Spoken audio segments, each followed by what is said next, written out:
সেই লাগছে। হুম, ধন্যবাদ।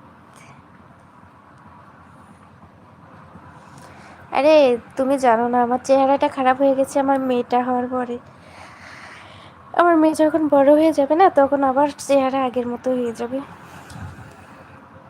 তখন হচ্ছে নিজের যত্ন নেব। এখন তো নিজের যত্ন নিই না আমি। যত্ন নিয়ে কি করব, সারা রাত জাগতে হয়, মেয়েকে খাওয়াতে হয়। মেয়ে তো এমনিতে বাইরের খাবার খায় না। খুব সুন্দর, থ্যাংক ইউ দিদি ভাই। এটা কেডা? এটা ভূত। তুমি খুব সুন্দরী, সুন্দর, থ্যাংক ইউ দিদি ভাই। আমি জানি। হ্যাঁ, ছেলে